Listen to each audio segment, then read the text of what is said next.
Hello, friends. Today we are joined by Arun Bhattacharya, who has spent almost 1 decade, I should say, in the fitness Yeah, industry more than that, in fact, as a hobby, as a hobby. as a passion, almost 16 years now, Wow, wow. and as a profession, full time for the last 6 years now. So you have spent some good amount of time in training people, not only just bodybuilding, but also their health and nutrition Right, side. right. So what exactly, have you done some research or some, education work on that? So that's a great question. So the thing is, in India, the fitness industry is very unstructured. Right, right, At least, the sad part of the truth is that there are a lot of people that I am mentoring, and I'm only 32 years old. right. But when I first started out, there were very few people there were a lot of people I looked up to, but then there were a lot of people that I could learn from, or there were a lot of very few people that, I could actually ask for guidance. So, see, there are a lot of egos involved. Generally, the industry standard has been that usually people who were doing bodybuilding or some form of athletics, Right, they eventually transitioned into this industry. right.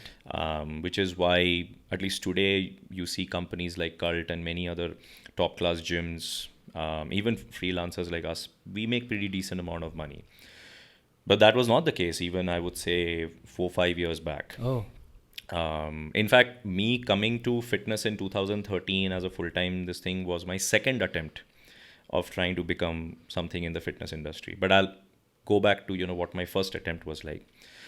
But yeah, having any kind of reference or guidance or research in how I'm going to be training different kinds of people. In fact, when I first started out in the business, I didn't even think I was going to be a trainer. So back in 2013, when I decided to get into this industry full time, my qualification was that I had done a bachelor's in pharmacy. right. I had a couple of certifications. One was in sports nutrition, and another one in personal training.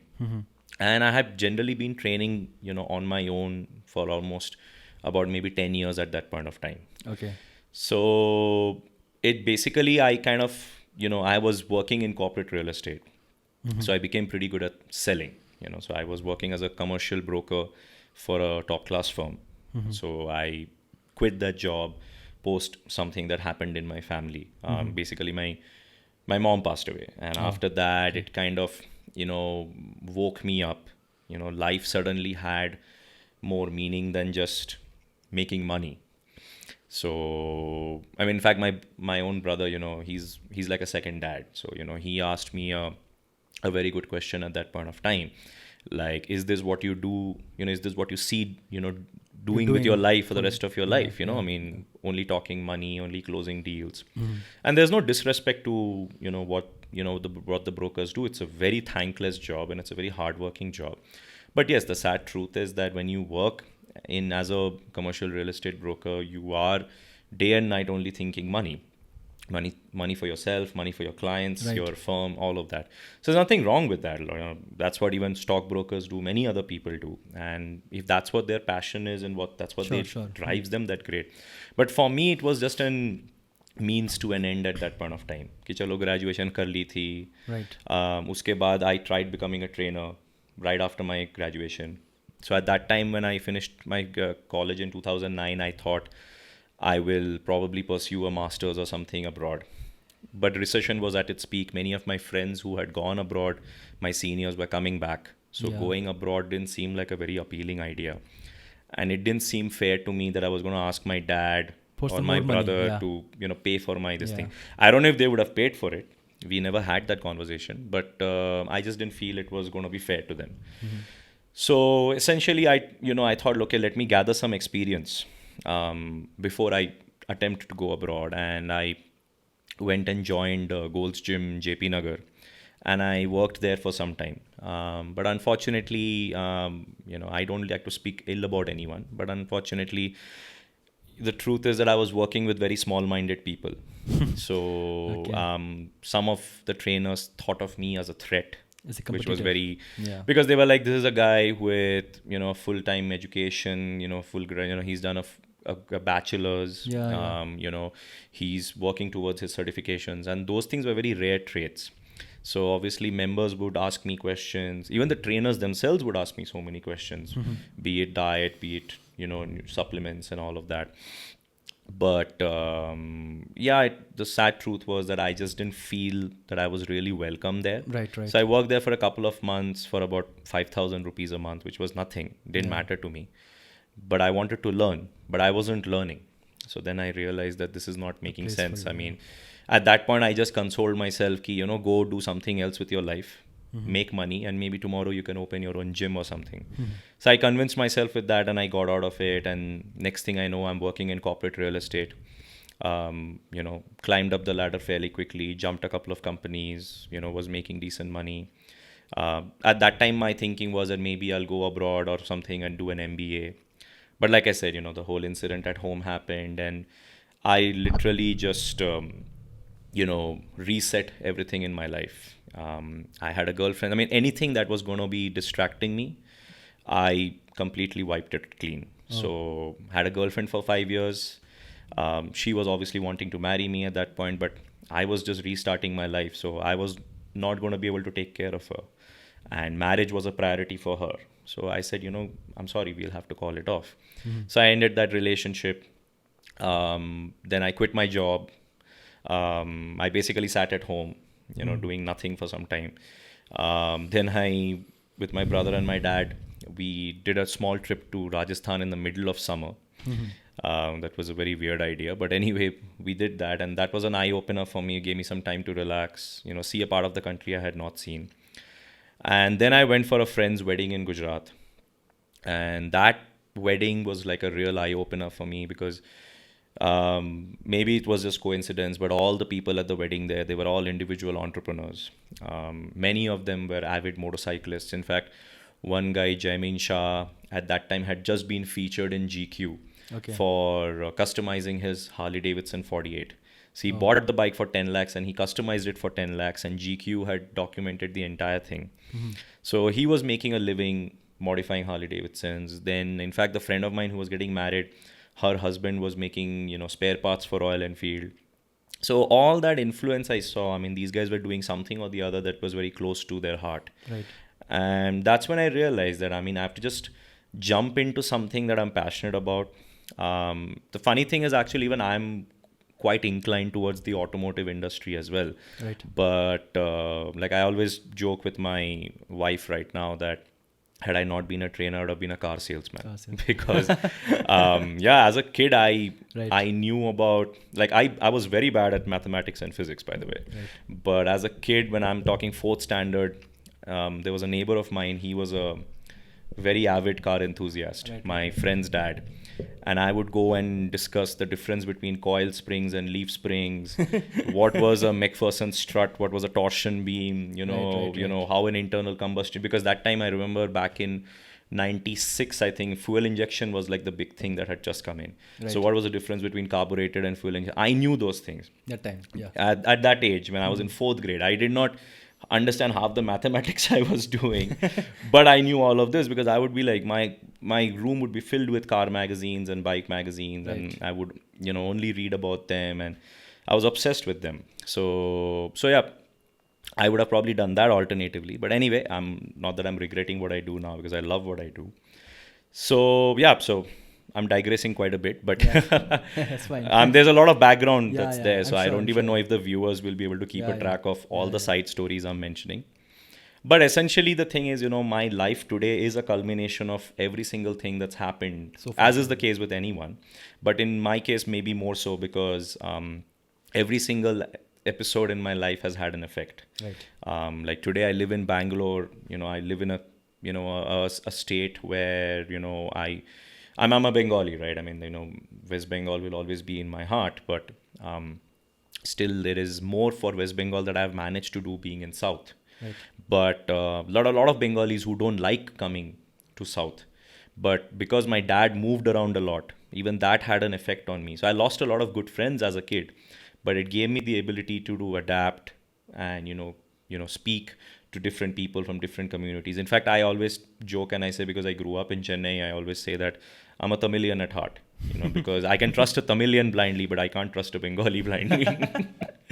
So So yeah, so essentially that's what life has been about. yeah. And I did that trip in Rajasthan and went to my friend's wedding, had all this influence and thinking, and I came back and um, basically my brother again, he just gave me really good advice. He just said, look, you know, it's great you completely reset everything in life, but obviously I needed to make money, and my dad is a hard ass, maybe you can, I need to probably edit that word out, but That's fine, actually. that's a lack of a better word. Yeah. I have a very interesting relationship with my dad. Yeah. It's a very volatile relationship. We really love each other, and at times we really hate each other. But he basically, he himself was grieving because he had just lost his wife Yeah. a few months ago. That also, my mom passed away on 12/12/12. Right. The day so many people got married.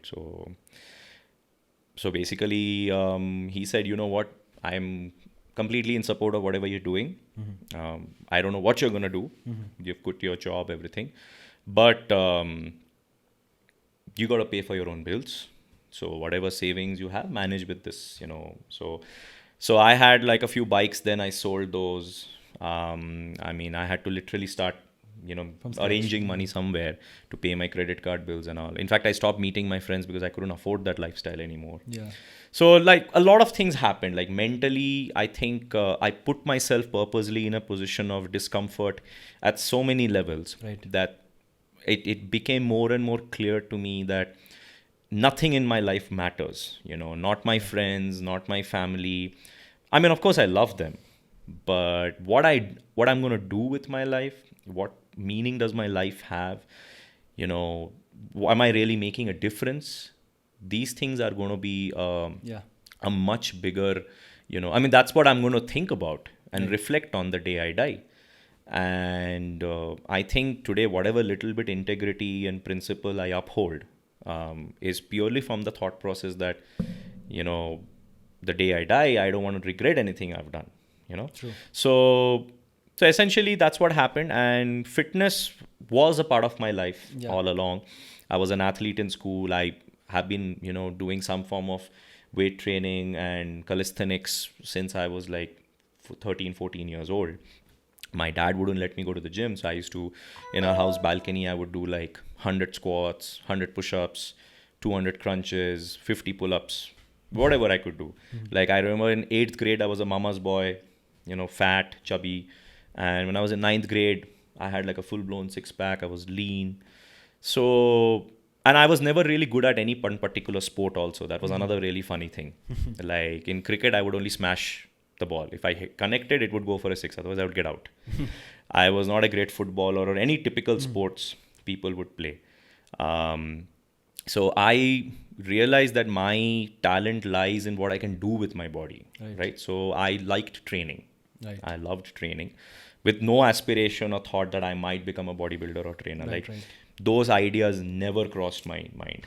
And like I said, even when I entered the industry, it did not cross my mind that I will become a trainer or something. And that is primarily because the benchmarks that I kept on what kind of a person should become a trainer and what kind of a person should become a nutritionist was always very high. Like, I always looked into the international market. Yeah. I looked at guys like Lane Norton, Jim Stopiani, Dr. John Berardi, many of these amazing guys, Charles Glass, Hanny Rambert. I mean, name them. I mean, I thought like, these are the guys that you should aspire to become like. Yeah. And if those are not your aspirations, then, what the hell are you doing? Yeah. I don't want to be a typical, I mean, no offense again, but no, I don't want to be a run-of-the-mill Gold's Gym trainer or anything. Right. So since I had a very disappointing first attempt of trying to get into the fitness business, it became very essential to me that if I'm going to do this again, I'm going to do things in a more enterprising manner. Yeah. So after first inning, when you stopped working, when you left Gold's Gym, what did you do next? Then it was just a very clear-cut thing that, I'm probably going to be living in India itself. Or maybe I'll go abroad, I don't know. But at that point, when I realized that I'm not going to pursue anything technically, then I rather go with something from a management side. Okay. So, the natural choice was like, maybe I can pursue an MBA in marketing or something. So you left Gold's Gym, after that you went for some studies? No, nothing. I left Gold's Gym. I was already a graduate. So Right. I basically started applying for jobs. Right. And I applied to a few pharmaceutical companies as a medical Okay. representative. Okay. Because that was the most obvious job I could get. Yeah. And I had offers from Johnson & Johnson and Cipla's and all of that. But again, when I started reading more into that work profile, didn't intrigue me too much. Right. More than actually talking about drugs, MRs talk about other things with the Right. doctors. Right. So that didn't, kind of erase my curiosity. So in fact, even real estate that I landed up being, real estate was complete accident. I was actually helping a friend of mine who was running a casting agency, and also helping a sister of hers with a law firm. So I was helping them do some business development and things like that. Right. So she basically needed somebody who would be like an assistant. So I was just sitting at home, and she said, I'll pay you something, just come and help me. So I started doing that. So what happened is, a friend of mine who was working in real estate, she rang me up, and then she was just generally talking to me. So then that's when I said, I'm basically doing nothing. So she said, why don't you come and interview in my company? We're looking for somebody. But I said, I'm not a civil engineer or anything of that sort, not an architect. I have no understanding of real estate. So then she said, okay, whatever it is, leave it to my manager. He wants to meet you. You come and meet him. I said, fine. So it turns out real estate actually has people from all sorts of industry. There are even doctors, people from hospitality who have landed up in real estate. And many of them are working for developers. Many of them are working for brokerages and many other things, project development, whatnot, facility management. So I realized that this is more about me wanting to learn about this industry rather than them saying ki you are not qualified. So all they needed was somebody who can speak, who can present, and I was always good at speaking. So they said ki let's take him. Right. So I joined them. I worked with them for about 6 months, and my own manager that time kind of felt that I had a strong inclination towards brokerage. Like I was I enjoyed selling more than managing. Right. So on his recommendation, I joined a brokerage firm, worked with them for a couple of years, did pretty well. Right. Then I got an offer from a company called Colliers, went and worked for them, did pretty decently. And that's after working there for some time, I realized, when all these incidents happened, I thought, let me Come back to this thing. And then eventually fitness again, yeah. walked again, kind of was one of the options that I explored. Right. So yeah. That's quite a big journey for you. Yeah. Yeah, I guess everybody has to go through their journeys. I think the only difference is that for me, I'm somebody, I think maybe you can call me superstitious or philosophical or whatever, but I pick up on the signs that the universe gives me. It gives you, yeah, right. So I think, many of the viewers might have read this book called Secret. The Secret. Yes. So I truly believe in that. I think if you want something, whether it is materialistic or whether it is something that is charitable or it's just aspirational from a career perspective, Right. if your energies and your focus is completely on that, Aligned. you will see that suddenly there are a lot of things in your life which are not in your control necessarily. True. But you might suddenly meet someone who will give you that opportunity, or you might just come across somebody, or find something somewhere Right. that just puts you in the right place at the right time. Yeah. And then what you do with that opportunity is Up to you, up to you. I believe that because this entire show is based on The Secret. Okay. thought- I was not aware of that. Okay. Because I was watching a couple of podcasts long back, since Okay. I was in college, and then I thought, let's try this, as a hobby. No, this is an amazing thing what you're doing, giving a Thanks. people. Yeah. I think it's one thing you enjoy it, but another thing is like people like us, we go about doing whatever we do. Right. For us now it's become normal, Yeah. but obviously it's not normal what the society might consider. Yeah. Right? We do something very different. So obviously giving us a chance to tell people about our life story and what went. And if there are viewers who are watching this and if they can relate to it and they're in those same junctions of life where they don't know where they're going to go, maybe our stories can help them. Sure. Yeah. So what I wanted to, ask you, since, I got to know about you through a mutual friend, is that, a lot of times, especially in our generation, people find it very unusual to pick your career as, full-time, job. There are people who want to become engineer and doctors and, at max, maybe, become lawyer. So picking this career is bit a, I would say, like my father would say, it's risky, especially in these times and all. Obviously, the prospect increased a lot if you compare, like you said, 5 years ago and now. So if someone wants to start his or her career in fitness, in industry, how should he or she begin with? Is there any definite route map or any path? Or still India is still, struggling with those things? No, the problem is, okay, so there are two things. One is why. Yeah. Why do you want to get into fitness? Right. I mean, okay, if you have to answer that, I think whenever somebody, and there are a lot of people in the last 6-7 years that I've been doing this, a lot of people have come up to me and said, sir मुझे आपके जैसा बनना है, sir मुझे fitness में घुसना है, मुझे आपके जैसे लोगों को ट्रेनिंग देनी है. And I'm like, what are you looking at? Are you getting encouraged by looking at my success, or are you getting encouraged and drawn into it because you actually want to make a difference? Two things, yeah. So I never got into this, and even today, I have no clue where my life is going to go. I have no plan, no clue. I just take each day as it comes. There are good days and there are bad days. But I'm just really happy that I'm making a difference in someone's life. Right. So when somebody comes to me, the first thing I ask them is from a mindset and from an attitude perspective, that let's say I give you a hypothetical situation where, let's say some family member is not well.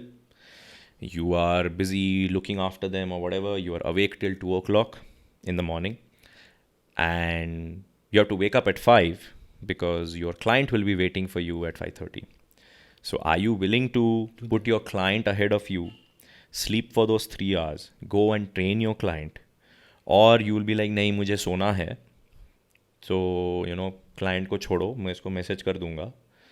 ऐसे नहीं कि मेरे भी ऐसे दिन नहीं आते हैं. There are days when I'm really exhausted and I sometimes have to tell my clients, look, I'm really sorry I can't come today. So I'll be very honest in that. But on most days, if such a situation arises, I have to put my client ahead of myself. Right. And I have to go out of my way, compromise my health to an extent to make sure that they get fitter and they get healthier. Right. So this is an industry which is all about you being selfless. If you think that the fitness industry is about you flaunting your six-pack, your biceps, you're dead wrong.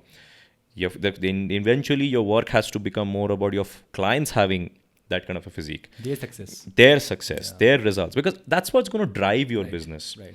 Some of the best coaches in the world today, they are not in such great shape, but their clients look amazing, and that's what brings them clients. Yeah. Of course, initial days, it matters how you look, especially when you're young. Even today, I feel it's very important for me to still look good. Right. Physical, this is a very superficial industry. So, how you look really matters. So for me, even today, it's very important that I am fit and at least, I eat a certain way, I train a certain way. I don't want to compromise on that. But yes, the mindset is the first and foremost thing. Now, if your mindset is in place, and now if you want to go about it from an education perspective, you get all sorts of, samples in our business. Mm-hmm. There are people who have only competed and they have extensive experience in competing. And some of them have become very good coaches, athletes, gym owners, business owners. Some of them have a lot of certifications, a lot of education. They have attended a lot of workshops. Right. They have worked as an apprentice, interns for many top class fitness centers, coaches and things like that.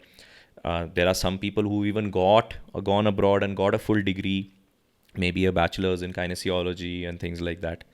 So there is no definite industry, there is nobody regulating the industry in India right now that you need this to be this. It's the individual gyms and everybody. Like if today you decide to hire me, you can hire me because Arun की body अच्छी है तो उसको ले लो.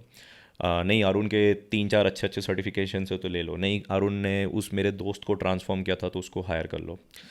Your reasons could be anything. Right. So there is no government body or anybody saying that, look, this is a good trainer and this is not a good trainer. Right. So all the certifications which you just talked about, they are not based out of India? They all are foreign certificates? Yes. Sadly they are. Okay. And today there are a lot of Indian brands which are like, you have K11, you have Proton Fitness, you have my coach, Mr. Harry Sandhu. He has a company called Team Boss.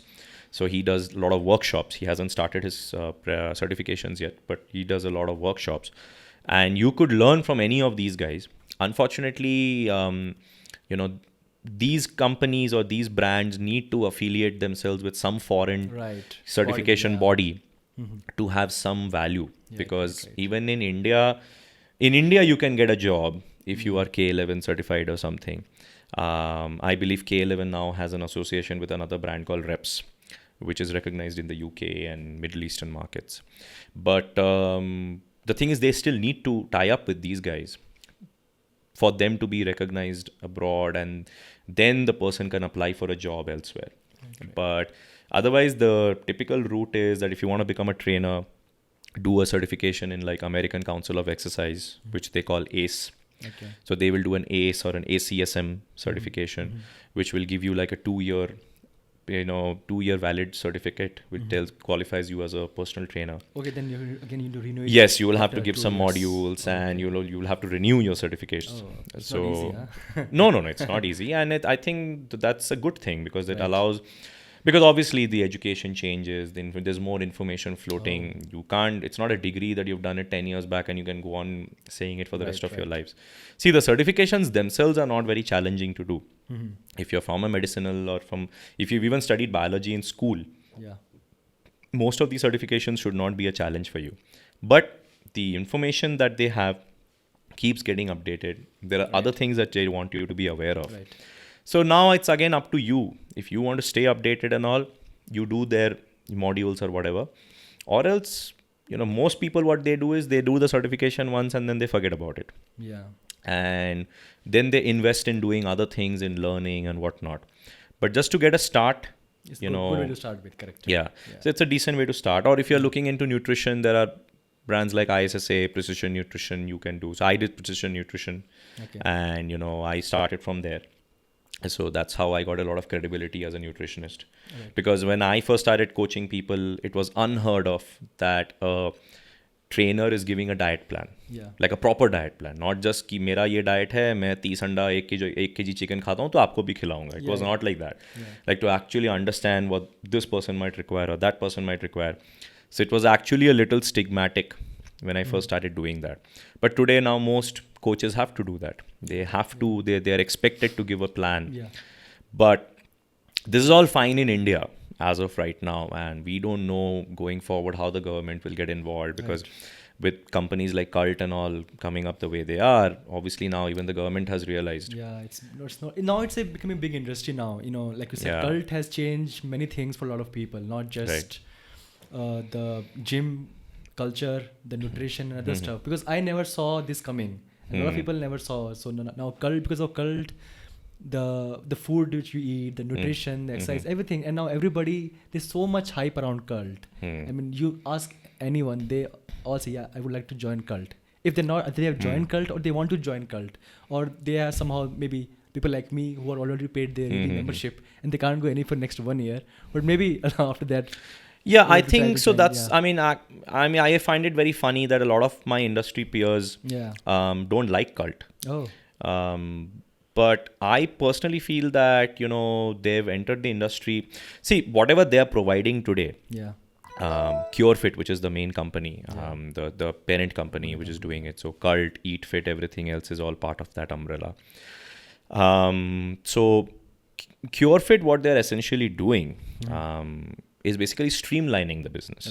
They have given some structures, set some standards.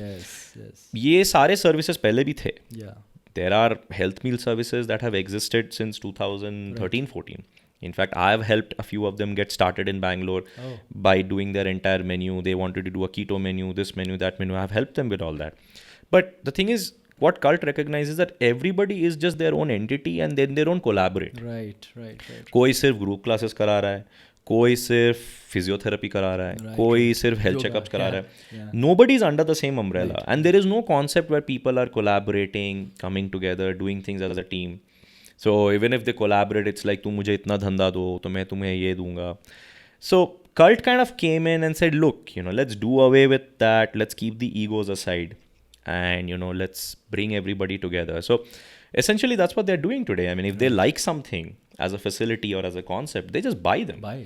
There is no concept कि आप आओ, हम बातें करेंगे, nothing. आपको कितना चाहिए बोलो, हम आपको दे देंगे. Because Mukesh Bansal's dream is very simple. He, with CureFit, what he wants to do is he wants to bring every single aspect of the fitness industry and health under the same umbrella. Right. So today they have MindFit, which is psychiatric counseling. They have yoga. I mean, name it, they have it. Care Fit. They'll eventually even have hospitals, whatnot. Yeah. So I think if you go to a place like HSR is like the official hub. Yeah. It's like a cult city. Right, Like, you know, a cult started there, and most of the different cult verticals are there. So I think even their head office is there. Yeah. So I think they have really set a great standard in the industry. I think today a person who has worked for cult will really understand what it's like to be a professional. You know, these things, that's what I'm saying. Like, these things we had to teach ourselves. Right. You know, I had nobody who sat down and said, look, this is what it's like to be a personal trainer. You know, this is how you conduct yourself. This is how you dress. This is how you talk. You should have a business model. You should have a pitch. I had nothing. There was no education anywhere. Even if I would have done all the certifications that I did, none of them taught me any of these things. They just taught me what I technically had to know. And that also, I don't believe in half of those things. But I had to learn it and I had to give the exams. But how I was going to go about my business was entirely left to me. And which is why, this industry in some ways has a very good name and also has a bad name. It has both those sides, because there are some people who go about their profession with no integrity, no moral boundaries. They will do anything and everything just to make a quick money at the cost of compromising their client's health. And then there are some individuals, and I would like to believe I'm one of them, who prioritize the client's health. Right. And, try to tell them that be patient. Right. Look at your diet, look at your lifestyle, don't jump into shortcuts, things like that. Right. So at least we try to do that. Yeah, and also I think cult has done something, is that they have pumped a lot of money into marketing. And it's hard to, go through YouTube channels and, find one of their ads everywhere. Go everywhere in the city, you'll find on the billboards, on everywhere. The kind of money they have pumped into marketing is like never seen before, especially in a company which basically promotes, health and fitness and sports. So that also helped a lot. I don't know, like how many people before them were trying the same thing. No, they didn't have that kind of money. Right. I mean, again, that is where Mukesh Bansal as an individual has done an amazing job, because look, he made Myntra a very successful company. So when he put his hands here, he was obviously going to do the same. Right. So I think, that's a huge unfair advantage cult has over any other fitness brand. See, similar things could have been done by brands like Golds and Talwalkers back in the day. And I don't think so. It's not that they didn't try. These guys also tried. But the thing is, they did not have the same power of wealth that cult has. Right. Like, that's what I said. I mean, if cult likes something, they just go buy it. Correct. I mean, in Indranagar, for example, there is a gym that they recently bought. And I mean, maybe I could be wrong with the numbers, but from what I understand, that the investors and the owners of that gym had pumped about 6 to 8 CR into that facility. And cult bought them off for around 12 CR. So we were all baffled. Like, nobody saw that coming. Is it a very big gym? It's not a very big gym. It's a very posh gym. Oh. So it's a very posh gym. They have very high-end equipments and things like that. They have some very good trainers. But the thing is, the amount of money they had spent, practically speaking, I think they would have taken a long time to recover that amount and actually make profit. Right. But Cult just came in and bought them off, and they were very happy to sell it off. So when Cult buys some any gym, like you said, do they also by default the gym trainers and everything comes from their control? Yeah, essentially the management changes, right, but the main staff and everybody stays. I mean, it's up to them whether they want to stay. Only, yeah. Like in this facility, what I heard is they basically streamlined everybody's salaries. They said you will all be paid 50,000 rupees as a base salary, oh my God, for which you have to clock in about 100 sessions. Okay. So that's far better than you working for any other gym where you might be paid only 10 or 15,000. But the thing is, there were also trainers there who were earning in lakhs. Yeah. So they were not very happy about it. And then there were trainers who were earning peanuts and they were very happy. So, yeah. But the thing is, Cult, again, where they play a great role is they groom the staff. Right. They teach them a lot of things. Right. They're in fact even doing a lot of technical certifications and stuff for them in-house. In some cases, they even given them some supplements and stuff like that to improve their health. So I don't know one person right now who works for Cult and is unhappy. Everybody I know who's joined Cult, they are very happy. They're doing very well. They have, learned a lot of things by being in that organization. So I think, long story short, this conversation started with somebody, you were basically saying that how does somebody start in this industry?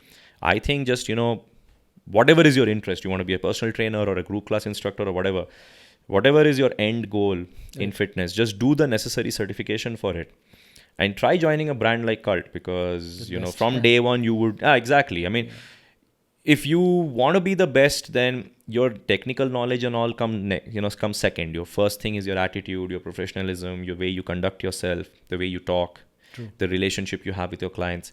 That's what matters. When you start becoming a brand yourself, then whoever you work for will value you. And tomorrow, whether you decide to stay with them or you go and do something on your own, that doesn't matter. But you first learn the ropes, learn the basics. And I think that's where most of our fitness professionals go wrong today, because wherever they go, there is nobody to mentor them or coach them.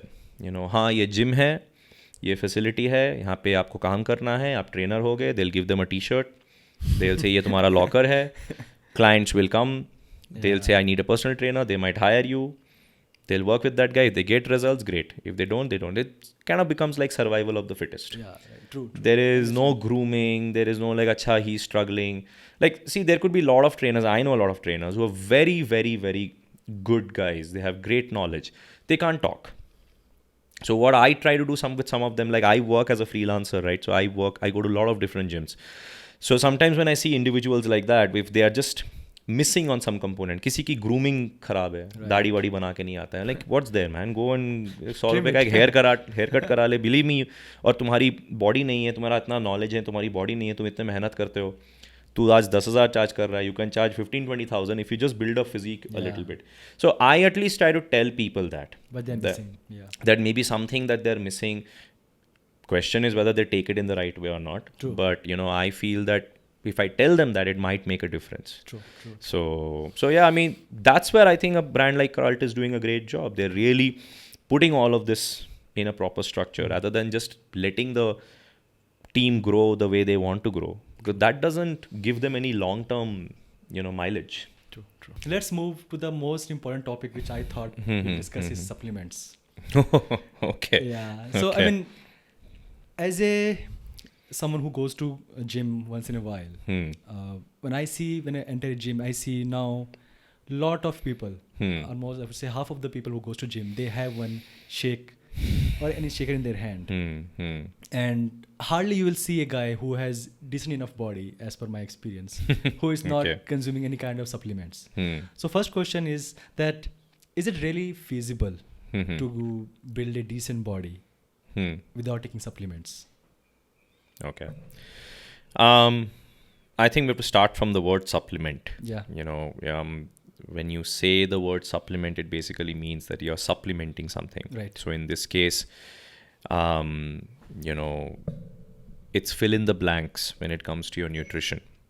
So, it's fill in the blanks when it comes to your nutrition. So essentially, in a very simple way to put this, if you are supposed to eat X amount of protein, Y amount of carbohydrates, Z amount of fats, right, and you are only getting, let's say, a certain amount of each, and something is missing. Say and X this is a very minus, basic, yeah, it could be X minus 20, whatever, right? I don't want to make it sound very complicated, but basically, if you are falling short in any of them, of your target goals, right? So people might have, okay, I need to consume this many calories. In those calories, this much will come from protein, carbohydrates, fats, right? So if something falls short, then it makes a lot of sense to add a supplement. But where people go wrong is that the supplements themselves suddenly become the main source of nutrition. And that's where people tend to go wrong. So I personally have like a 80-20 rule, where 80% of my nutrition at any point of time is going to come from food. Natural food. Yeah, foods, like actual food, like, dal, chawal, roti, like that. and 20% of it is going to come from supplements. In fact, if I can make the ratio even as high as 90-10, great. But practically speaking, it becomes difficult. Right. So I at least try to keep it at 80-20. So that's where this thing is. I think where supplements play a very big role is not your macronutrients like protein, carbohydrates, fats. Actually, supplements are a very beautiful source of nutrition when it comes to your micronutrients, like your vitamins and minerals. So if you look at the kind of quality of foods that you get these days, foods just don't have the same amount of micronutrients, the trace minerals, the vitamins. They just don't have enough of it. For example, spinach. Spinach 10 years ago, the amount of iron that it had. Today, the same spinach has only 40%. My God. Yeah. Plus, another thing where people tend to go wrong is that they always refer to RDA values. If somebody's really researching, they go through an RDA value, okay, I need to consume this much vitamin C and this and that. But again, the RDA values also themselves are very outdated. Because, for example, in India, I think the vitamin C recommended daily allowance is 40 milligrams, which is nothing. Similarly, US RDA will say 200 milligrams. But in sports nutrition, like for us, I see some of these guys will take as high as 5 or even 10 grams of vitamin C in a day. God. Yeah. So it's too much, no? Again, it depends on what their sport is and what their requirement is. Like everything has a purpose here. It's not just like a vitamins lena and lay low. I mean, it's not like that. There is somebody probably coaching them, guiding them, saying you need to take this much of this. So there is a reason why they're doing that. Right. In fact, there are cancer studies done now on experimental treatments because vitamin C, for example, ascorbic acid is such a powerful antioxidant. There are cancer studies where they have, through dialysis, have passed about 1 kilogram of vitamin C in some cancer patients over a period of 24 hours. And they have seen that the cancer has retracted to an extent. So, I mean, just something like vitamin C itself is so powerful. Right. So the reason I'm giving these examples is just to tell you how powerful these micronutrients are. So whichever RDA value you want to refer, or if you have somebody like a nutritionist or a dietitian or your trainer who is guiding you, you definitely need to ask them that do I need to supplement any of my micronutrients? So something that is very essential, for example, in today's day and age is vitamin D. Right. Everybody is low on vitamin D. I see, the minimum the levels that we recommend is at least 30, 40, 50. Basically 20 to 100 is considered normal and below 20 is considered very low. That is milligram? I can't remember the exact unit. I think it's nanograms per deciliter or something like that. But basically when you buy vitamin D supplements, it comes in international units, IU. So for someone like me, for example, I take about 60,000 IU once a week. And that's a standard dose any doctor will prescribe you. So even though I have done bodybuilding and even though I still work out and eat like a bodybuilder, I'm not saying I need to overdo my vitamin D. I'm just taking what my body needs. And I usually maintain a level of around 60 to 70. But 90% of people that I coach, maybe till date in these many years, maybe 4 or 5 people would have had levels of 30, 40 without taking a vitamin D supplement. Right. And all of them, I have seen levels as low as 4, 6. So it's scary. And in fact, in some cases, these levels have actually manifested in some form of physical issues. Like is one client of mine came to me, he works for a gaming startup, very busy guy, used to smoke, used to drink. And he came to me and he said, Arun, mujhe training leni hai. I said, theek hai. As a protocol, I always tell my clients, give me your blood work. And in that, his vitamin D levels were very low. So I told him, ki sir, aap immediately doctor ke paas, his level was 8, I think. And I said, immediately doctor ke paas jao, he might give you an injection of vitamin D. He didn't listen to me. He said, nahin, main bas capsule le lunga. Right. And he was playing table tennis with some friends over the weekend. And he hit his toe against the bottom of the table tennis table. And something like that at the most would have hurt or caused a little spasm. His entire feet fractured. And he had to put a cast and then he couldn't walk for a month. That's how fragile his body had become. So the thing is, people learn through these examples. Through mistakes. And the problem is only that person will learn, hopefully. You tell the same story to someone else, they'll think, नहीं मेरे साथ ऐसा नहीं होगा. True. मेरे साथ तो ऐसा नहीं होगा. अरे भाई तुम्हारे vitamin D levels लो है, उसको तो लो. So I think where people need to be sensible, because first and foremost, supplements are not bad. I think supplements are amazing. Okay. Like anything, supplements are amazing. But there is always use and abuse. True. So if you abuse a supplement, like अच्छा मैं vegetarian हूँ, मुझे diet में chicken ये सब allowed नहीं है, मुझे डाइट में प्रोटीन नहीं मिल रहा है, तो मैं दिन के 6 स्कूप प्रोटीन लूँगा, तुम्हारी बॉडी नहीं बनेगी. तुम पूरा डब्बा पी लो, कुछ नहीं होने वाला. अरे eat pulses, eat legumes, eat dairy products. It reminds me of my college days. Exactly. So no, in that sense, I have been very blessed, because in my family, my dad and my brother, they discouraged using supplements. So, and my dad, obviously, he does not understand sports nutrition or anything, but he always said कि he used to do bodybuilding back in the day. So he said कि तुम gym जाओ, घर पे जो बन रहा है खाओ. बस. लेकिन हाँ, obviously तुम जिम जा रहे हो तो इतना तो common sense था कि अंडे ज़्यादा लेने हैं, sprouts खाओ, अंडे. So I used to eat, I remember back in the day, my post-workout meal used to be, when I first started training, sprouts with a glass of pineapple juice. Because pineapple is very rich in proteolytic enzymes. So I used to have that combination. Right. That was my post-workout meal. And sometimes I would have egg whites. So I just increase my chicken intake, my protein intake generally through food, fish, whatever, chana, rajma, jo bhi tha. I did not understand sports nutrition, but I understood the power of food. Right. And I have done the mistake which many people do, that I start depending on a supplement too much, but there is no magical pill. Right. There is nothing that is miraculous ki, like people think if you take a fat burner, you'll burn all your fat. Bhai, end of the day, weight loss, weight gain is just simple mathematics. It's calories in versus calories out. Correct. True. And if you take a fat burner, if you are still on caloric surplus, you are going to keep gaining weight. Yeah. Similarly, if you need more protein in your diet, and if you're getting it from supplements rather than actual food, your body is not going to grow beyond a point. Right. It will hit plateau very quickly. Yeah. So even if you talk to some of the best athletes, bodybuilders in the world, they will always say that when they improve from competition to competition, it's because they change something in their diet and their training, and more so in their diet. I have seen that in myself. Like I used to average weigh about 105, 110 kilos at one point, probably at 30% body fat for all I know. Mm-hmm. Today I average 12 to 14% body fat throughout the year with the same amount of muscle mass. But my body weight has never gone up beyond 94, 95 kilos in the last 3-4 years.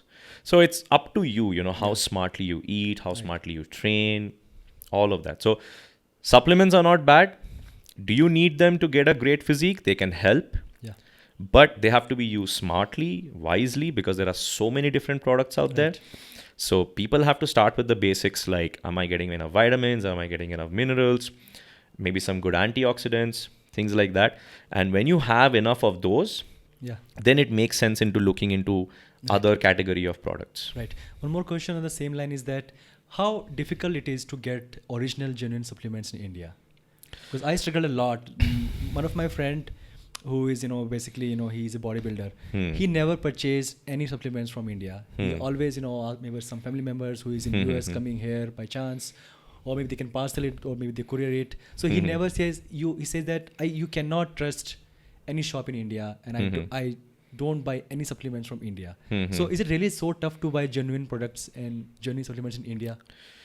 See, the fear is very valid. Yeah. And this is coming from a person who, deals with supplements, I don't deal. I have my own store. Yeah. But I'm saying this because when I first started in this business, I was working for an importer called New Life. Okay. And that's official partner for a lot many. They were, at that point, they had a lot of brands with them, like On, BSN and all that. Today, they have a different set of brands. But this has been a constant struggle of the industry. And I don't feel it's a bad thing that people have this fear, because it's a very genuine fear. There is a lot of adulteration and duplication of health supplements that happens in the industry. It mostly happens through, these dealers who might be just mixing the products in their own, warehouse or something, for all you know. And India में हर चीज़ मिलना बहुत आसान है. Like to duplicate something, it doesn't take too much time. So having said that, there has been a lot of initiative taken, and I think today I would say, if maybe let's say even 5 years back, I would say 20 or 30% of the market would mostly give you genuine products. Oh. If you went to buy it from some guy you don't know, like this used to happen to me a lot. Right. I used to be working out in Gold's Gym and somebody would walk up and say, some bodybuilder or somebody, मेरे पास ये brand है, आप ले लो, ये mass gainer ले लो, ये whey protein ले लो. Right. Who is he? I don't know. Or the trainers will push their products. Where are they getting it from? No one knows. Who is the source? There is no flow. There is no way to track it. And if something goes wrong with your health, there's nobody to blame. There's nobody who's going to take accountability. Today, that is not the case. Today, some of the top brands like Optimum Nutrition, Dymatize, One Up, so many other brands, like even the Indian brands like Muscle Base, IN2 Nutrition, all of them, they have done a lot of things to streamline this business. They have identified these issues. They have put holographic images and importer labels and a lot of education and different kinds of packaging, just to make sure that people are, and also from a pricing perspective, they have done a lot of things, because this was happening mostly because imported supplements were very expensive. Right. So these brands have done a lot to make these products more affordable. They're still very expensive. In India, you still end up paying double the price. But at least today, if you're paying double the price, most of the supplements that you buy, if it's from a genuine seller, and in fact, brands and importers will also certify कि ये genuine seller है, ये नहीं है. Right. And so if you go by that logic, 9 out of 10 times you will get the genuine product. So at least that way the ratio has changed a lot.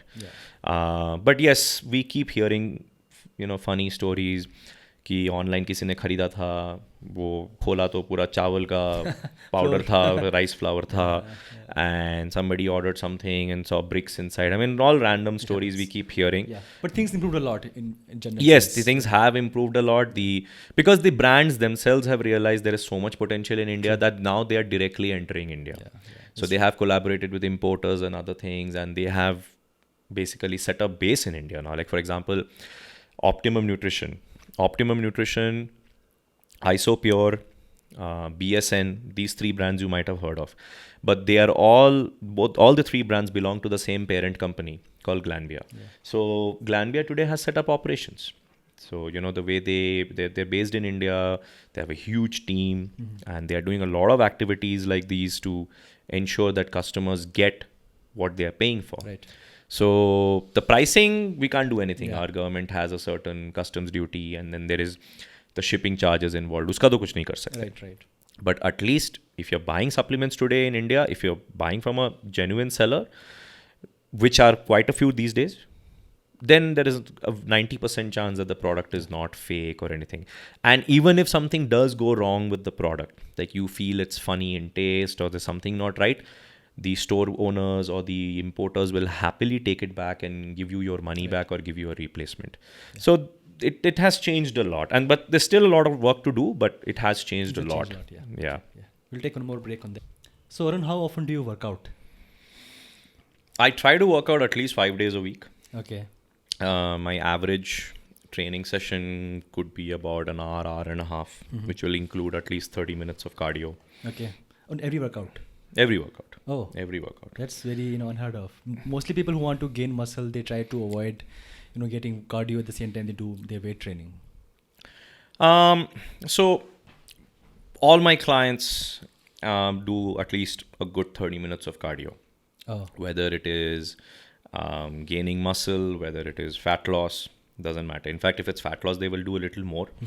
But if they're gaining muscle, they will still do, because even though the common perception is that cardio is for fat loss or whatever, but for me, it's more important to maintain the cardiovascular health of my clients. Right. So their resting heart rate, their general, breathing patterns, all of these things, even their lipid profile to an extent, all of these things to a great extent are regulated if they do cardio. Right. And it doesn't matter to me when they do the cardio. They do it empty stomach in the morning, they do it pre-workout, post-workout. at night before going to sleep, I don't care. Right. I tell them कि आपको इतना cardio करना है, so just make sure it's done. But it is something that I generally incorporate in the training itself, that before or after the workout, they will do it for about 30 minutes. And after that, the workout will start. Okay. So there's no such thing. I mean, I think what you're saying is an oversimplification people have done. Yeah.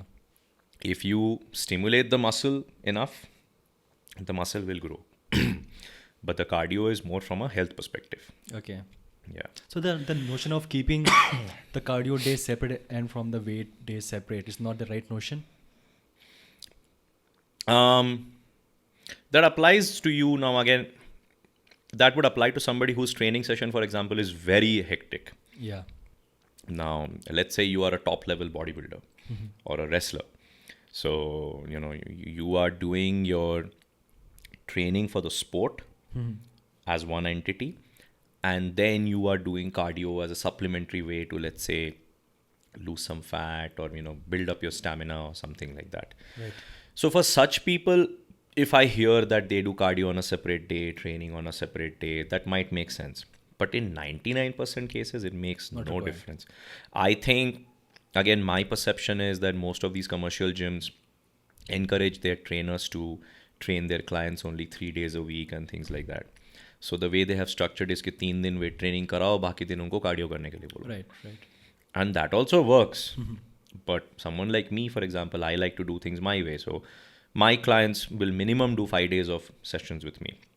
So in that, and that's enough. That's the optimum number. 4 is a little less, 6 is too high, 5 is just right. So they train 5 days with me, and every single day then they come, they have to do cardio. They have to do their mobility drills, stretches, their workout. So again, I'm not doing it from a pure commercial perspective. I'm actually trying to get my clients results. Right. Yeah. Do you believe in functional fitness? I don't like the concept of functional fitness because people have made it a separate concept altogether. Right. I mean, it's not that fitness mein functional kuch tha nahi pehle, right? There was, I mean, if you look at most of these compound lifts, right, you take clean and jerk, you take deadlift, you take the squat, they have always been there. They were always part of our old school training methods. They're still part of our training methods. So making a separate form of training which is purely functional makes no sense to me. But when I asked it, because now there is a separate, section of, fitness enthusiasts. They only believe in functional movements. For instance, they say that if you are doing, for example, for legs, if you do leg extension, there is nowhere in the world you will need to use that kind of movement. So why are you doing that movement? For instance, you are doing that movement because there are two things. One is you're trying to build up some... Right. So even footballers do a leg extension. Yeah. Although maybe practically speaking, why do you need to do a leg extension? Yeah. So your vastus medialis muscle is the target muscle if you do a leg extension, for example. But the thing is that when a footballer kicks, that thrust that needs the extension exercise will definitely help. So there's nothing wrong with functional training. I know some of the best wrestlers and some athletes, they only do basic functional movement. I think what I'm trying to say is the commercialization that has happened. Like they made a separate form of fitness called functional fitness, which was never really required. And unfortunately, that has actually led to a lot of people getting injured and things like that. Right. It's a great concept. And I know few people who are preaching it in the right manner. Like they're saying, look, you want to be better in your day-to-day life, you come and train and do these exercises. And there is personal attention given. There's a lot of technique involved. So the proper technique is taught. Their form is monitored, all of that. So if someone comes and says, for example, that, they're in a certain sport, like let's say they are a shot put thrower or a javelin or whatever it is, and they are doing certain functional exercises to improve in that sport. Right. Or if you're just trying to improve in your day-to-day life, so you're only doing the squat, deadlift, bench press, rowing, sprints, whatever, combination of different functional movements as they call it. That makes perfect sense to me. Okay, all of that is going to, relate to your real life and you are going to get better at it. Right. But the thing is, there are very few people who teach those things in the right manner. Right. With the right concepts. So if you are a trainer functional trainer, Yeah. and you have a class of 20 people, how are you going to pay attention to each of them? And that is why certain of these functional studios and places like this, there are a lot of stories that come that somebody hurt their shoulder, somebody hurt their back, because you didn't even teach them the basics properly. Right. Many of them can't even do a full depth squat. I know at least 3 people like around me who have already injured their back because of deadlift. And they're very young. Like, I know my younger brother, he hurt his back. I know one of my friends from my childhood, he hurt his back all through deadlifts.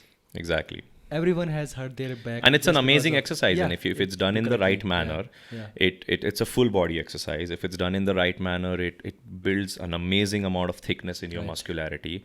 And it's a great strength exercise. But the thing is, I'll keep saying again and again, it has to be taught in the right manner. Right. Like, you have to first, just as a movement like deadlift has to be broken into 3-4 pieces, taught to a person, start with a lighter load, see how they progress into that, and then progressively we overload, and then we start bringing their form up. Right.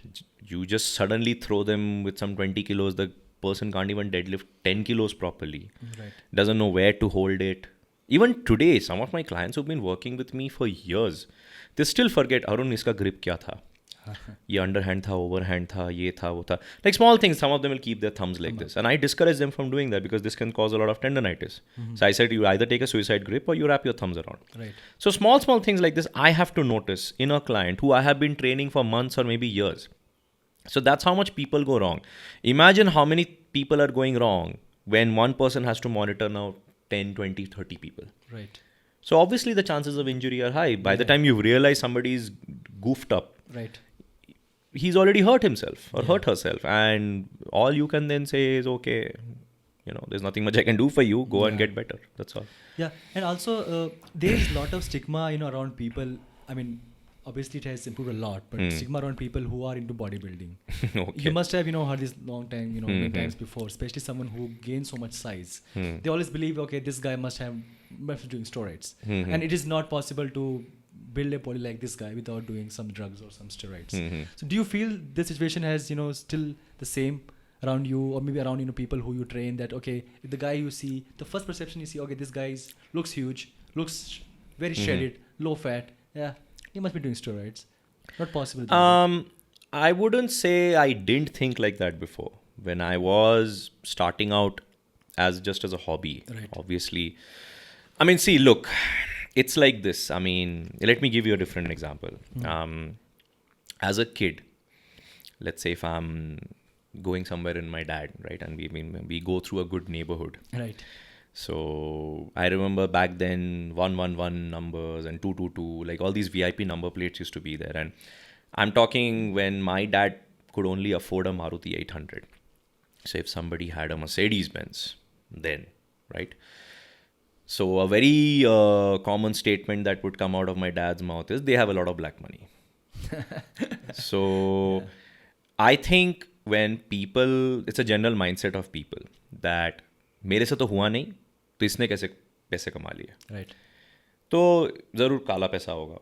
So it's the same mindset. आप gym जा रहे हो 2 साल से, आपकी body नहीं बनी, कोई आया 6 महीने में उसकी बॉडी बन गई, ये तो स्टेरॉइड्स ले रहा है, right, या कुछ और ले रहा है, जो भी ले रहा है, स्टेरॉइड्स ले रहा है, सप्लीमेंट ले रहा है, मतलब सब कुछ कर रहा है, लेकिन वो चीट कर रहा है. yeah, मतलब कुछ ना कुछ चीटिंग कर रहा है. वो आपको नहीं पता, आप तो नहीं करोगे, आप तो घर का दाल चावल माँ के हाथ का खाना ही खा के बॉडी बनाओगे, तो आपसे नहीं हुआ. नहीं तो मैं तो ये सब नहीं करता हूँ, लेकिन वो ये सब कर रहा है, इसलिए उसकी बॉडी बन गई. सो that is the kind of thinking that exists in society and everything. Yeah. Today you get promoted at work, maybe you started with somebody in your office, you got promoted in your office, the guy might think, okay, maybe he's sucking up to his boss. Yeah. So that's a mindset that we cannot change. Right. And that same mindset manifests into the gym, where somebody sees somebody better than themselves and they assume that that's what they're doing. But in a broader picture of things, there are so many factors involved. True. Why a person has achieved that physique. Look, I'm not going to deny that. I wouldn't use the word steroids. I would rather use the word the better abbreviation is performance enhancing drugs. Yeah. So I wouldn't say that PEDs हमारे industry में नहीं है. But it is there in any place today where there is performance involved. I will give you other examples. If you are, let's say, into music or into theater, you have stage fright. You will see a lot of people, they will abuse a drug called beta blocker. Oh, Beta blockers basically reduce your heart rate. okay. So when you're going on stage, suddenly you're very calm because you've taken a beta blocker. So if somebody's like among academicians, like, people are studying and things like that, even in schools nowadays, especially abroad and all, there is a very commonly abused drug called Adderall. Okay. So you go to any doctor and they say, I can't concentrate, I'm not able to do my homework. They'll immediately prescribe you Adderall. And you take Adderall, your level of concentration and focus is insane. It basically saturates the dopamine in your neuromuscular, in your the word I'm looking for is your neurotransmitter junctions. Okay. My central nervous system anatomy is not very strong. So basically where's the neurons fuse, So there's a lot of dopamine saturation that the drug causes. And because of that, you have immense focus, you have immense concentration, and something that would have taken you a week to study, you're able to do it in one night. Wow. So wherever there is performance involved, there is an enhancer. Right. You get up in the morning, you feel sleepy, you drink a cup of coffee, that's an enhancer. Right. Why? Because you want some caffeine in your system.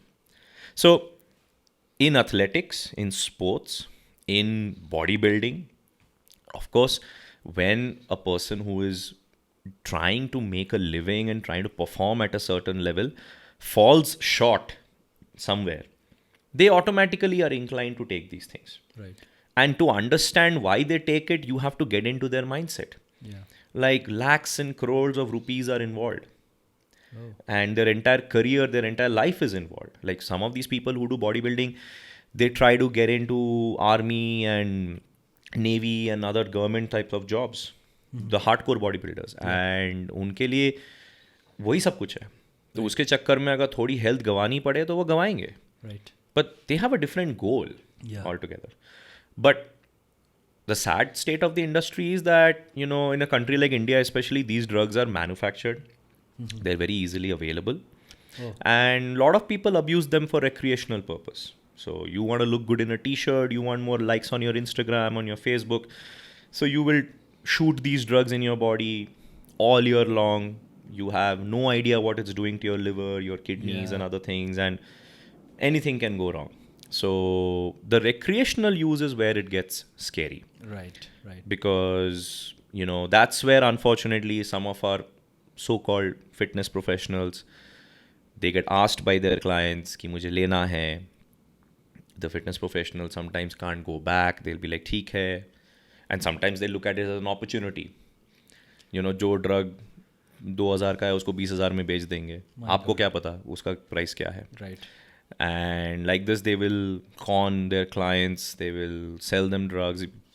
They don't even, you are worried about if supplements are genuine. We don't even know if some of these drugs are genuine. And that does more harm. The drug itself would have some side effects. उसके ऊपर से whether you're actually getting the drug or something else, you don't know. You are thinking you are shooting some form of testosterone and the guy gives you bloody engine oil. What are you going to do? You don't know. That is an absolute possibility. So the thing is, anything can happen. Right. So the recreational use is where it gets scary. Right. And unfortunately, it's the sad state of the industry that today with with the advent of Facebook, Instagram and everything, Right. it matters a lot to people. How do you look? Like, the hashtag that's driving everybody crazy is transformation, man. Right. This fellow transformed, that fellow transformed, all of that. That didn't exist in the fitness lingo. This word did not exist in the fitness lingo. Maybe among celebrities and all, because this guy transformed himself to, like Christian Bale transformed from the movie when he did Machinist to when he did Batman. He bulked up. That's a transformation. But do you think that was something that happened in a healthy manner, and you think it did not have an impact on his health? Of course it did. But even being a professional today, I get approached by people saying, मुझे 10 kg lose करना है एक month में. I'm like, it's not that you can't lose 10 kilos in a month, but why would you want to do that to your body? Yeah. What's the hurry? Because your body is also going to fight back. It repels back. Yeah. So basically this whole steroid topic is like it's a Bible by itself. and it has its good Right. sides. I mean, there are a lot of arguments which will support why these drugs are there in the industry, because the fact of the matter is that the anti-doping agencies and not there. World Anti-Doping Agency and any other anti-doping agency have completely failed at regulating and stopping these drugs from getting used. Right. But also, like, the sport itself is not getting any body which can regulate them, right? Bodybuilding by default, there is no body which is regulating it, especially IFBB. There is no regulating body, right? If I'm No, it's wrong. not that there are no regulatory bodies. There are some internal regulatory bodies and things like that. They have some anti-steroid laws. Because end of the day, this is a banned substance. Right. And if any organization or anybody is related, proven that they are encouraging or supporting or even are aware that their Right. athletes are taking something like this, Yeah, then but- it can cause a lot of issues. Yeah, but it's like more of an unspoken truth, like which everybody knows that a guy who by default is a professional bodybuilder, he must not be natural. He cannot be natural. Well, that's what I'm trying to say, that when you asked me this question first, Right. my answer was ki I used to think like that. Right. Ki maybe they achieved it because of steroids. And at that level, if you're one of the best bodybuilders in the country or in the world, there's a very good chance you are using these drugs. But today, because I understand how much you have to invest Right. physically, mentally, emotionally, like the diet, the training, the years and years of, working patiently with a coach, improving your physique, all that doesn't come from a bottle. True, true. It gets just given an edge at the end of the day. You see, my problem is that when people get this whole steroid topic going, they completely discount the hard work that Right. somebody has done. Right, right. Like, look, the steroid made that person just a little better. Yes. They just helped because the genetics were always there. Yeah. The potential was there. The drive and dedication was there. I know people who are taking steroids and they are also going drinking and smoking. They look same. Yeah. They probably look a little better. But the thing is that they're really putting a lot of stress on their system. So if you are taking these drugs to get a great physique, you are also doing 5 other things which is stopping you from achieving that physique. But then why are you taking it? So that's what I'm saying. I mean, this whole steroid topic has a lot of different perceptions and perspectives towards it. So if you divulge into that, it's a whole different world I just by wanted to itself. make sure that Yeah, but I would encourage the viewers and I would encourage you that if you see someone with a great physique, of course, you can assume that he's taking these things. But remember that he's also doing a lot of other things to make sure that he can achieve that physique and keep getting better. Right. And it's not just the drugs. Yeah. I have, in fact, said this so many times in open forums that if you see someone achieving a great physique and if you think you can achieve that, come to me. I'll get you the steroids. I'll pay you. I'll get you the best of the best steroids. Okay. I'll get you the best diet. But do the diet, do the training, sleep 8 hours a night, do the hard work. do the hard work. Yeah. Like do every single thing that is required. I'll tell you what to do. Right. You do that and then see if you can achieve his physique. Right, right. Because the fact of the matter is that guys who achieve these great physiques, especially in a very short period of time, have amazing genetics. True. They always had the genetics and it just came out once they started training. So it's like a petri dish. You are somebody who doesn't, let's say, have great genetics. So I will give you the diet and everything. But आपकी genetics ही नहीं थी तो आपकी body वैसी grow करेगी नहीं. Right. Because even steroids cannot outgrow you beyond the genetics. Correct. हर किसी की एक genetic potential है. So these people have achieved it because they had the genetics. Steroids just make them a little better. Right. But they also did the hard work, dedication, and all of those things. 99% people in this world will never realize what their genetics were or what it was capable of in terms of building them physically. Because they will never eat like that, never train like that, never live like that. They never reach their potential. Yeah. A bodybuilder who is, let's say, competing at the Olympia level or Mr. World level or somebody is probably doing it at least for the last 7, 8, 10 years.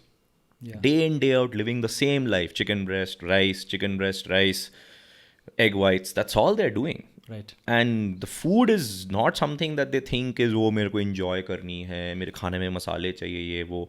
There's nothing wrong with those things. But the thing is that they eat because they're nourishing their body for some other bigger purpose. True. So to look like that, you have to eat like that. Yeah. And most people cannot do that. So many of my clients, when they come to me, मेरे को muscle gain करनी है, like ठीक है इतना खाओ, इतना खाया नहीं जाएगा सर, हम तो बॉडी कहाँ से बनेगी? नहीं मैं मेहनत कर लूँगा, तुम मेहनत करोगे तो और खानी पड़ेगी. True. Bodybuilding is 70 to 80% kitchen, and then the workout. True. Like there are days if I haven't eaten properly, and if I go to the gym and try pushing, I cannot maintain the same degree of intensity. My intensity will fall and my recovery will fall. And in fact, your training will become counterproductive to building a great physique. So you always want to start with your diet, Right. and then look at managing your lifestyle better and things like that. And then when you at least have some basic discipline, go to the gym and train. Right. At least then you can achieve good results. आपने वो पहले कुछ नहीं किया, अरे मैं मोटा हो रहा हूँ या बहुत दुबला हो गया हूँ, चलो जिम चले जाते हैं. जिम जाके क्या होगा? आप तो खाना भी नहीं खा रहे थे. Right. तो क्या हो जाएगा? True. So it's like that. So we discussed so far the rise of fitness industry in India, the importance of supplements and other stuff. Now, I saw a couple of pics from the Shiru Classic. You were there, I think, this time, and it's the only IFBB approved event in India, I guess. They are collaborated. Okay. Basically, the body that is collaborated with is called IHHF, International Health and Fitness, something it's called. Okay. So they are collaborated and they have the permission to conduct events on behalf of IFBB here, and even hand out a pro card to the winners, which will give those guys an opportunity to compete in IFBB competitions. Right. So how do you see the future of bodybuilding in India? Because I see, like, because I've been following bodybuilding almost like 10 years or so. I'm following bodybuilding when I was in college, and I saw all the Olympia from Jay Cutler to Ronnie and now Shorodan, which I think will not be there this year, unfortunately. So how do you see the rise of bodybuilding in India and the future of bodybuilding in India? Definitely bodybuilding in India is growing very quickly right now. It's become an amazing sport. A lot of people from full-time professional in fields are, and not just bodybuilding, I would even say MMA, right? Then powerlifting. CrossFit, yes. I mean, CrossFit still as a competition is not as active as others. But these other, especially bodybuilding, is something that has really, really picked up. It's no more just a few handful of people who are just training and, doing these competitions. Now, somebody or the other at some point of time wants to compete, get in shape and go to these competitions. And there are so many categories now. Right. So somebody who's just starting can even go and give his, give a try to men's physique. And now you have classic physique, you have fitness, then you have the full bodybuilding in different weight classes. So bodybuilding is in an amazing journey in India right now. But my fear is that along with this, there is also a lot of confusion for the athletes. That where will they compete? Where do they stand a good chance? Where will they get the recognition? So I think that's where, because now there are so many federations in India, both international and national. So somebody is saying, maybe a Muscle Mania, which is supposed to be a full natural federation, is a good place to compete. But then there's a lot of controversy associated with that. Then you have the Indian Bodybuilding Federation, IBBF. You can compete with them. In fact, if you compete with them, you might even get placed in some government jobs and things like that. But will you get the same recognition that, let's say, somebody in Sheru is going to get? I think that's where the athletes have some confusion. And, right now there is another natural federation that's come recently called INBA. So it's good in some ways, but it's very unstructured and very misguided right now. And I think eventually it will kind of settle itself out.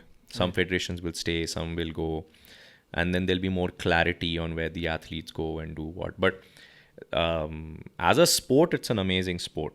But if somebody is competing to be recognized, then I think, there are fitness influencers on Instagram and Facebook who are going to be way more recognized just because they have that kind of reach. And there are some amazing bodybuilders. For example, there's one guy called Singh. You might have heard of him. He's an amazing athlete. He competes in the IBBF Federation. And he's won a lot of medals for India. But the guy, unfortunately, just doesn't have the recognition that he deserves.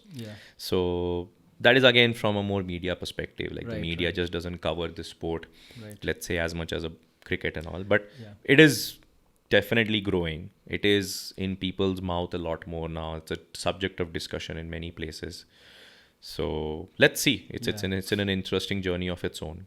So I saw a recent documentary by Generation Iron. They featured one of our Gurman, sorry, not Virender Virender Singh. Yes, yeah. And they give good amount of time on him, his journey, and he's a vegan athlete, if I'm not wrong. Yeah, he's a vegetarian not vegan, sorry, vegetarian. And they told his journey and now how he wanted to get a pro card and chance to be Mr. Olympia. And he went to, I think, Italy or somewhere for his first pro card attempt, and he could not, get the first place.